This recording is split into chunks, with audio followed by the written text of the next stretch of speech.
I made a video on Pac-Man World's remake, Repack, a while ago, and I probably would have just included Pac-Man World in that video had I, remembered that I owned it. I simply forgot. So let's make an addendum to that video, link in the description I guess. Pac-Man World was developed in-house by Namco and began life as Pac-Man Ghost Zone, which is apparently an edgy 90s reboot open world game.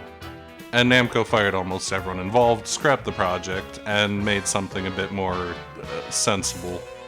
Pac-Man World released in 1999, fairly late in the original PlayStation's life cycle, and would later get re-released as a digital title on the PS3, but the game would also get an alarmingly faithful demake on the Game Boy Advance of all things in 2004, which keeps the core gameplay intact and is fairly impressive for kinda pulling it off, but I won't be discussing that version today. I already spoke about most of the gameplay in the Repack video, but there are a few notable differences at the very least. The most notable absences are the flutter kick, sorely missed as this game can be quite harsh when you just have a basic jump, and the lack of analog movement. The 8-directional movement is what it is. I think there's some times where it makes air adjustment a bit harder, especially when it comes to moving diagonally, but it's usually a minor issue, save for a few late game levels, that are arguably more difficult for the kinda unclear depth perception that plagues this game as a result of its camera angle. It's rarely an issue, but it's one that becomes more prevalent as the game goes on, with levels like Spin Dizzy and most of the levels in the last world, especially with the moving coffins, becoming increasingly vague. I was surprised to see how little Repack changed the levels, with most being near identical in design, with only minor alterations and slightly kinder checkpoints. The biggest difference, beyond controlling less smoothly, is the bosses, almost all of which, sans the first, are tremendously bad and usually Sonic Superstars level lengthy and tedious. I'm no longer surprised at how infamous Anubis Rex is.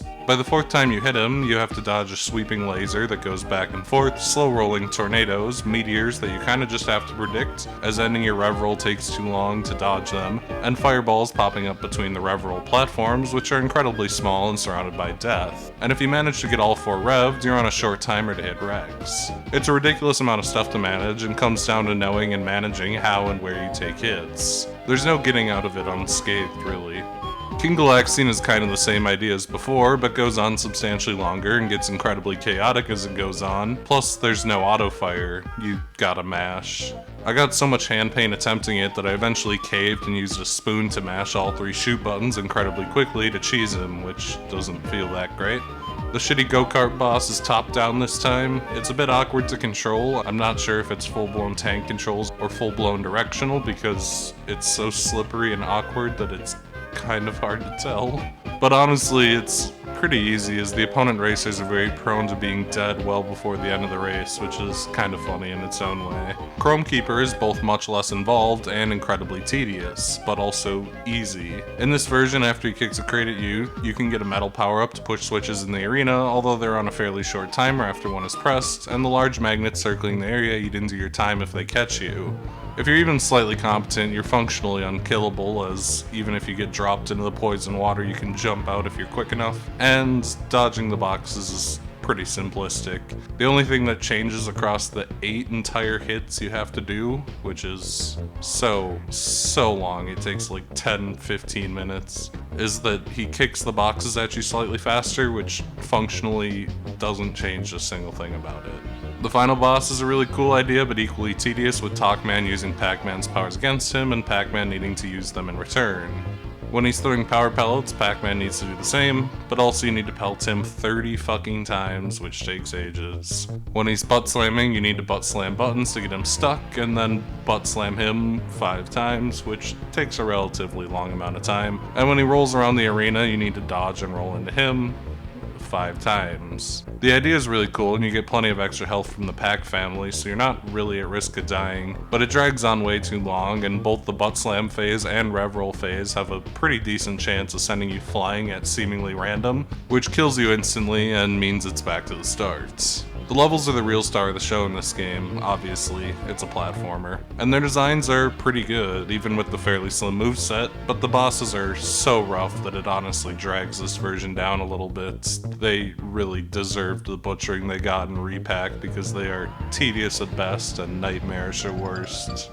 Pac-Man World is a nice looking game, if not very flashy. Pac-Man and the enemies are well modeled, and there's a certain appeal to the PS1 style of kinda low poly, especially when it comes to narrower enemies like the skeletons, which have kind of a pointy, blocky appearance that I kinda like. But Pac-Man is also very expressive for the time, probably thanks to the relatively simple and constrained scope of the levels, which free up more processing power for Pac-Man, obviously. Each world is visually interesting with its own themes and elements, and for a game on the PS1, the lack of too many unique elements within a world isn't that big a deal, so it's more of a treat when the occasional unique element does pop up. Music is fun, swingy, and light. I love the main theme especially, which is very much a swing song, but each level has its own track, and some bosses even switch tracks mid-fight, which is kinda cool, and all the mazes have their own unique music as well. It's far from the most impressive game on the console, but Pac-Man has a goofy cuteness. Pac-Dog looks fucking rough though, I don't like that. Also, Miss Pac-Man's actually in this game instead of like Pac-Woman or Pac-Mom or whatever the fuck, because they still have the rights to Miss Pac-Man when they made this game, and now they don't, somehow. Pac-Man World is a fun game. The platforming stuff is very solid, it's cute, it's short, but its most painful moments stick out really hard.